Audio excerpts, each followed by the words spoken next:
Wantoota kana afuraniin namni kassaree namni salphatee ulaa fedhe yoo seene waan barbaade yoo hojjetee milkaa'uu hin danda'u. Garuu waan kana afuraniin yoo milkoofteetta ta'e kasaaraan fedhe yoo si qaqqabe abadan kassartee yookaan salphattee hin baddu bi'idhnillaahi ta'ala. Wantoota kana afuran rabbitu quraana keessatti dubbate. Maa ilaata wantoonni kun afuran? Ergaa kana nama biraatiif illee sheer godhi. Yoo sababa kan kee waan kana dhaga'ee namni milkaa'ee waan kana yoo hojjete ajrii isaatillee ni argatta. Inni tokkoffaan uquuqul waalidayn. Haadhaa fi abbaa namni abbaa fi haadhaan salphate abadan beeka akkamii yoo ta'e aalima akkamii yoo ta'e duniyaa fi akhiraatti salphata. Khaatimaan isaallee hin tolu.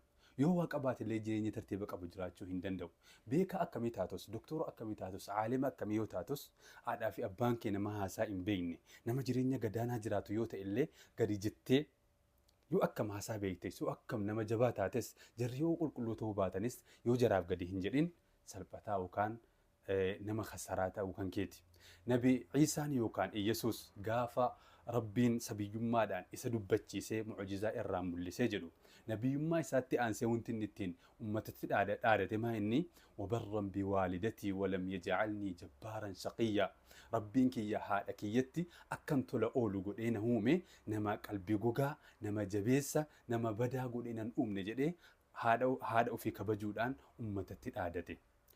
Gaafa haadha kan fi abbaa kan kee kabajdee jettee milkiin kan kee toleera. Yoo akkam qalbiin keellee cabaa ta'e abadan rabbiin si milkeessuu hin dhiisu.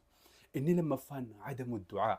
Nama du'aa hin kadhanne yoo taate nama rabbitti deebi'ee alaaqa rabbiin wajjin qabu yoo hin taane rabbiin nama hin kadhanne yoo taate jireenyi kan kee kassaraadha. Rabbiin nabi Zakariyaan quraana keessatti umrii isaa guutuu ilmoo dhabee umrii isaa guutuu ilmoo dhabee eega dulloomee jedhe haati manaa isaa maseena nama ilmoo argachuu hin dandeenye turte garuu rabbi isaatti deebi'ee walam akun bidu'aa'ika rabbi shaqiyya yaa rabbii kiyya annama du'aa'ii keetti gogee nama sirraa fagaatu miti jedhee rabbi isaa kadhannaan rabbiin ilmoo sana dura maqaan isaa kana akka isaa hin jiraatin rabbii ilmoo akkanaa kenneef. Ati gaafa yoo akkam rakkattee yoo akkam rakkin akkamii keessa jiraatte rabbitti deebitee yoo rabbiin kadhatte rabbii inni umurii xumura keessa nabii Zakariyaaf ilmoo kenne haati manaa maseena ta'u wajjin inni jaarsa ta'u wajjin ilmoo kenneef sillee rakkina ati keessa jirtu keessa abadan si baasuu hin dhiisu. Inni sadaffaan hajrul qur'aan nam qur'aanaan ooduudha. Namni salphataan namni jireenyi isaa salphataan inni sadaffaan nama qur'aanaan oode. Namni qur'aana osoo hin qara'in guyyaa sadii ga'e jedhan ulamoonni qur'aanaan oodee jira jedhan. Gaafa qur'aanaa wajjin jireenya kee tolfattee riilishinii walitti dhufeenya gaarii qabaattee jette wallaahi guyyaa amma galgalaatti jireenya kee gammachuu qaba inni kaan tartiiba siif qaba. Rabbiin maal jedhu wama anzalnaa alayka alqur'aana litashqaa. Qur'aana kana kan sitti buufne akka jireenya kan kee goguuf akka qalbiin kan kee goguuf osoo hin taane akka ati isa qaraattee tasgabbooftee qalbiin kee tasgabbaa'ee jireenya kan kee tartiiba qabatuuf jedha Rabbiin subhaanallahi al'adiim. Inni sadaffaan wanti jireenya kasaaraa nama jiraachisu عدم الامتثال لأوامر الله تعالى.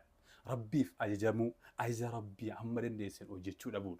قاف هنقدن ديسن ربي في أجمو أبدي جتة يادو أنقو تمتا كيسي كسار أنقو تما إنش أنك أمدا هن إبتا واق أباتوس وان برباد أرغتوس كيسي جمتشو هن كبو. ربي مال جدا فمن اتبع هدايا فلا يضل ولا يشقى.